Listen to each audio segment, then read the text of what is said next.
Jangan lupa subscribe, like, komen, dan share YouTube TVRI Bengkulu. Dan nyalakan loncengnya ya. Baik, kembali pemirsa di Dokter Kita TVRI Bengkulu bersama Kita Sehat tentunya. Dan kembali masih bersama saya Karo Fahmi serta ada Dr. Elsa dan juga Dr. Bella. Kita masih membahas tentang tema kita yaitu mengenai menjaga mata pada lansia, itu kesehatan mata pada lansia ya. Dan berarti kita udah tahu nih ya, umur 40 tahun itu kita harus yang namanya menjaga kesehatan mata agar nanti pada saat usia 60 yang termasuk ke dalam kategori lansia itu mata kita itu masih cukup baik tentunya dan bisa beraktivitas seperti biasanya gitu ya dokter ya. Betul. Oke, nah boleh lanjutkan silakan dengan slide-nya untuk dokter Bella.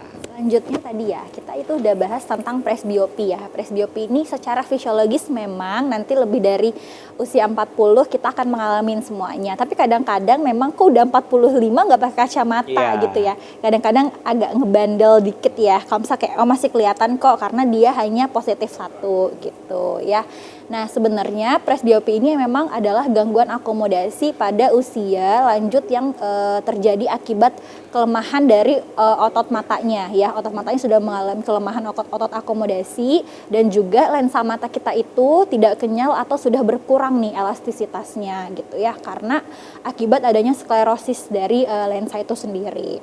Nah biasanya keluhannya apa nih kalau misalnya udah ngarah-ngarah ke presbiopi pada usia lebih dari 40 tahun biasanya matanya suka berair ya, terus juga kadang merasa kayaknya pedes nih setelah membaca gitu ya, lebih mudah matanya jadi lelah, terus juga membacanya itu kadang-kadang selalu dijauhkan supaya agar lebih jelas. Kalau kita kan enaknya deket ya, kalau tulisannya kecil-kecil kok ini enakannya jauh.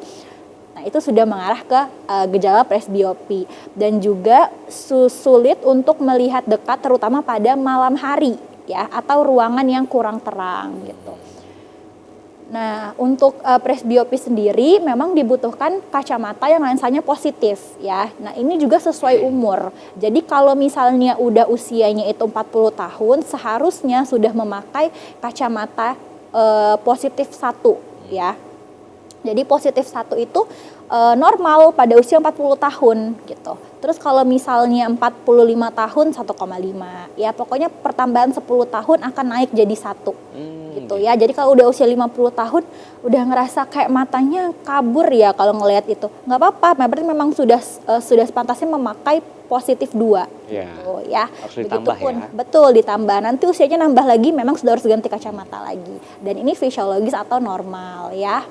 Nah ini yang paling banyak selanjutnya adalah katarak ya. Jadi katarak itu adalah proses dari penuaan di lensa mata kita ya. Kalau misalnya kulit semakin keriput, kalau misalnya mata nanti lama-kelamaan akan terjadi proses penuaan namanya katarak ya. Pada setiap manusia pasti juga akan mengalami katarak ini. Nah usia timbulnya katarak itu memang bervariasi ya. Tadi memang ada penyakit-penyakit yang memperberat keadaan, contohnya diabetes, terus juga penyakit metabolik atau memang punya riwayat trauma atau pernah kecelakaan pada mata gitu ya, itu mempercepat terjadinya proses penuaan pada lensa itu sendiri. Keluhan yang paling sering pasien dengan katarak itu yang pertama adalah biasanya akan mengeluhkan pandangannya itu tidak bersih atau kayaknya berkabut gitu ya, atau kayak melihat ada jendela yang kotor gitu. Padahal sebenarnya enggak. Padahal itu sebenarnya ada kesalahannya ada di lensanya. Jadi kayak kurang bersih aja gitu.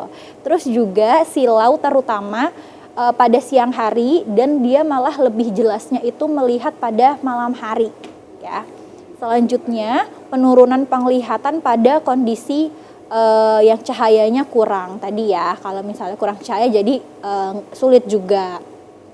Dan terjadi kemunduran tajam penglihatan ya. Kalau misalnya sulit nih jadinya membedakan antara membaca pada ruang gelap ataupun yang ruang terang begitu. Jadi tajam penglihatannya juga sudah berkurang. Nah, hal yang paling sering juga dikeluhkan pada lansia biasanya ukuran kacamatanya ini yang mudah berganti-ganti gitu ya. Padahal pada saat awal misalnya tadi dia pakai yang positif nih, tapi tiba-tiba 2 bulan kemudian atau 3 bulan kemudian belum sesuai umurnya nih kan, itu udah nggak kelihatan lagi, lebih kabur lah istilahnya. Jadi lebih cepat berganti-ganti. Ternyata waktu diperiksa kadang-kadang ya katarak itu memang dia ada yang belum matur. Jadi belum terlihat nih di lensa matanya sama kita sendiri ada warna putihnya. Nah, kalau ini kan dia udah matur ya.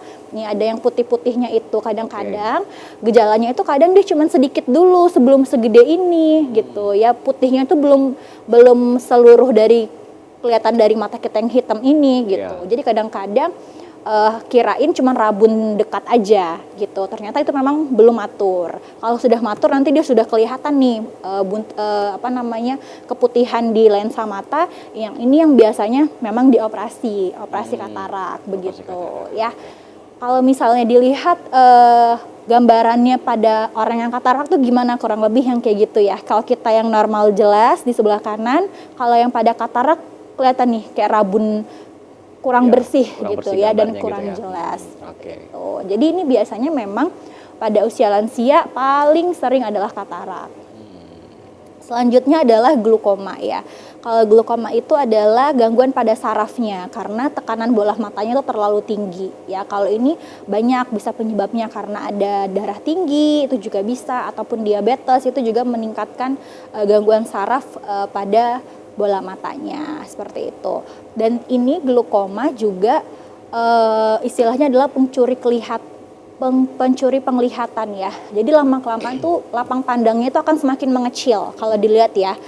Kita bisa melihatnya normal itu luas gitu ya pandang mata kita, tapi kalau pada glaukoma yang udah end stage itu nggak kelihatan. Jadi kayak kanan kirinya itu hitam, hanya kelihatan pada titik tengahnya aja gitu ya. Itu biasanya, dan juga biasanya matanya itu akan lebih tegang dibandingkan mata yang satunya atau bandingkan yang normal seperti itu. Nah, ada lagi yang paling sering itu adalah retinopati diabetikum. Jadi kalau retinopati diabetikum itu akibat adanya awal mulanya penyakit diabetes ya. Diabetes yang paling sering adalah yang tidak terkontrol atau yang memang tidak minum obat. Jadi munculnya untuk retinopati diabetika ini adanya diabetes dulu. Betul. Jadi kadang-kadang yang disadari itu adalah pandangannya. Karena yang terlihat sama kita itu adalah kita kok ngelihatnya jadinya kurang jelas atau kabur.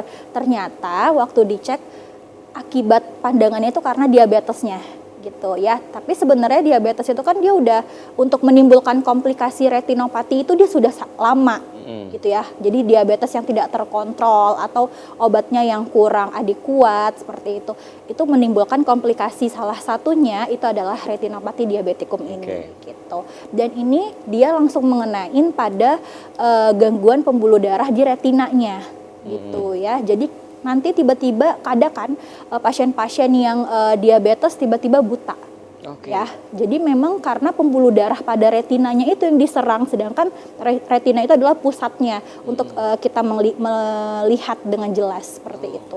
Jadi makanya untuk pasien-pasien yang diabetes jangan sampai pandangannya jadi menurun gitu, harus pengobatan yang adekuat juga seperti itu. Jadi kalau misalnya ada yang bilang ini buta tiba-tiba, ternyata butanya itu karena diabetesnya.